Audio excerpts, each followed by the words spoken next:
Self-love. So I don't even have to cite specific examples of this whole self-love thing for you guys to know exactly what I am talking about. This is a trend and an attitude that I think has been building for, I don't know, maybe 5, probably even 10 years. This idea that the most important thing in the world is for you to love yourself, to be confident in yourself, to be comfortable in your own skin. And I'm sure strands of this attitude have existed forever and ever and ever, but I'm really talking about it rising and being celebrated on social media most recently, probably in the past decade. You hear it all the time. You can't learn to love other people unless you love yourself. Or we hear a lot about self-care. You can't care for other people unless you care for yourself first.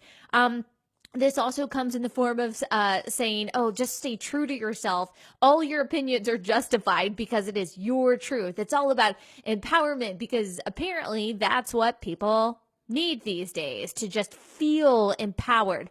And not all of these things are necessarily bad, but some of it, actually, I would say the vast majority of it is absolute garbage. It is complete and total stupidity, okay? I get it though. I understand why this kind of self-love mantra, the mantra of, oh, I just love myself, is attractive. I understand why the non-Christian world would want to go in this direction. It is a way to sound compassionate and caring while really just serving yourself.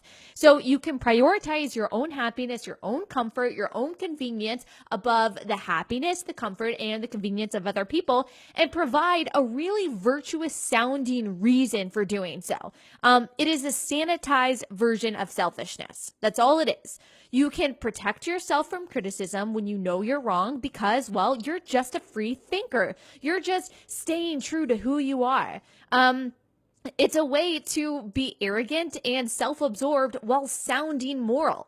So it makes sense why someone who believes that this life is all there is, that their citizenship is here on earth, that fame, money, success, love, whatever are the highest goals, it makes sense that they would think this way.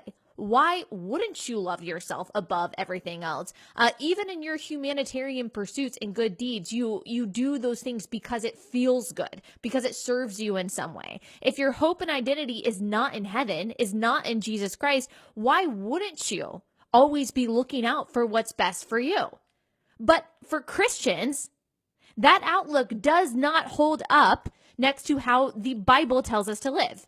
And I hear too many young Christians today, especially young female Christians, promote some kind of theological, and that's in scare quotes, by the way, theological version of this. They attempt to make self-love sound biblical.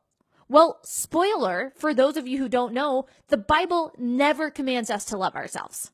Not once. The Bible never mentions self-care. The Bible never mentions feeling comfortable in your own skin. The Bible never talks about empowerment.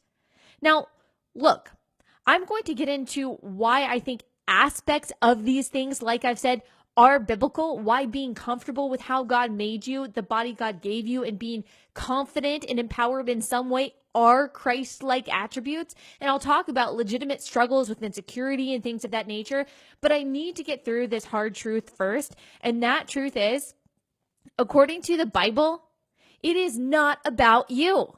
It's not about you. It's not about me.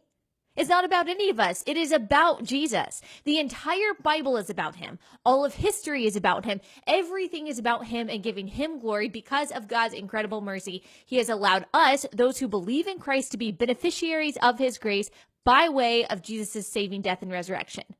By his grace means that God didn't have to do that. And sometimes I wonder if we actually understand that. Sometimes I wonder if we really get how little we deserve God's love and salvation. I mean, it seems like sometimes we look at ourselves and think, hey, you know what? I'm actually pretty lovable. It makes sense that God would love me. I mean, come on. Or, I really am a pretty good person. It's not that unbelievable that God would save me. No. You're actually not. You're not lovable. And neither am I. We are not worthy of being saved. Ephesians 2:1 says, before Christ saved us, we were dead in our trespasses and sins in which we once walked. Dead.